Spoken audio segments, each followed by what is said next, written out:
Welcome back to Rabbit Hole Remains, where we dive deep into the mysteries that keep us up at night. Today we're heading to the foggy woods of Suffolk, England, for one of the most chilling UFO encounters in history. It's been called Britain's Roswell, a tangle of military secrets, strange lights, and unexplained phenomena that happened over two fateful nights in December 1980. Buckle up, because this rabbit hole goes deep. If you're new here, hit that subscribe button and turn on notifications. We uncover the unexplained every week. Let's jump in. Picture this. It's the height of the Cold War.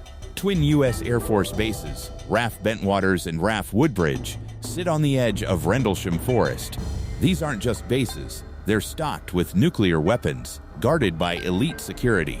Tensions are high. The world is on edge.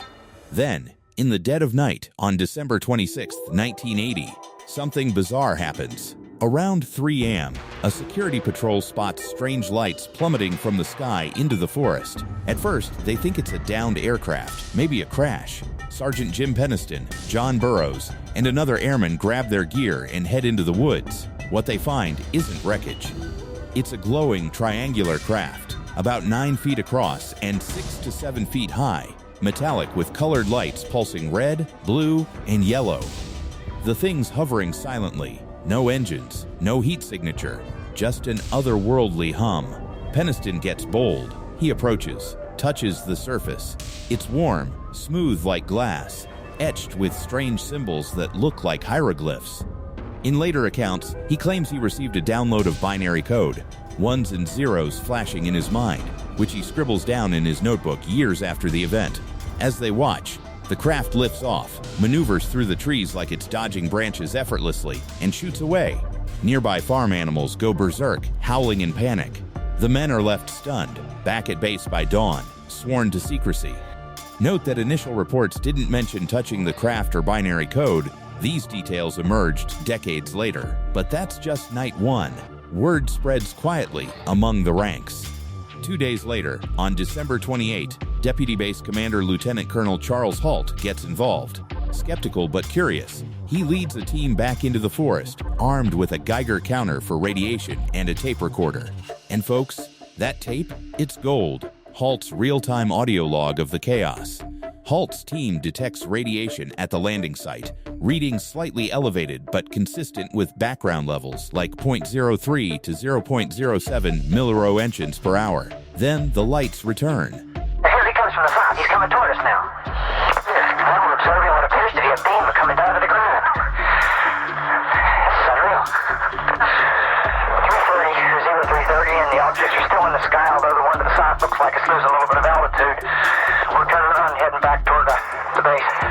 In the distance, you could see lights flying around, and you could see like a stream of white light that came down to the ground.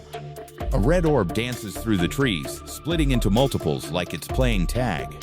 Halt describes it as winking at them, beaming down like a laser. One beam even hits near their feet. The object hovers, then zips off at impossible speeds. Halt's memo to the UK Ministry of Defence later details it all. The object was described as metallic in appearance and triangular in shape. No landing gear was noted. This wasn't some prank. This was documented by a high-ranking officer. In the aftermath, the US and UK governments downplay it. The MOD investigates, but concludes no threat to national security. Witnesses like Peniston and Burroughs report health issues.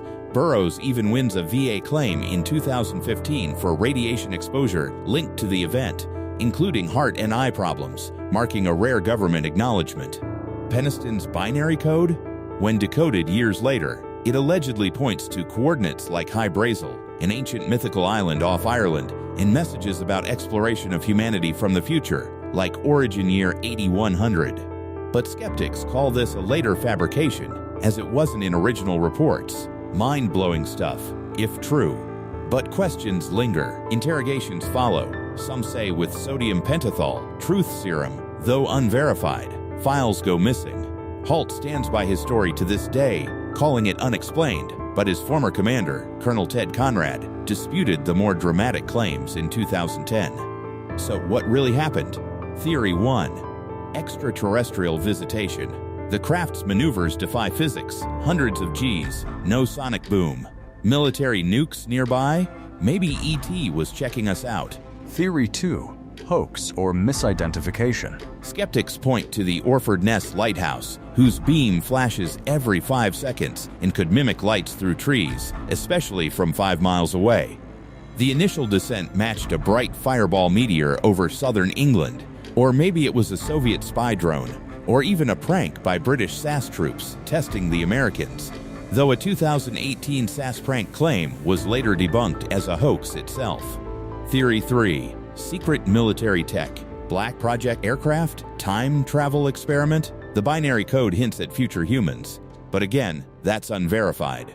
Britain's Roswell earns its name. Like Roswell, it's got crashes or military cover-ups and enduring mystery. 40-plus years on, with declassified docs and witness books, we're no closer to the truth. Skeptics like astronomer Ian Ridpath and podcaster Brian Dunning argue it's all explainable. Lighthouse, meteor, stars like Sirius distorted by atmosphere, and rabbit diggings for the landing marks.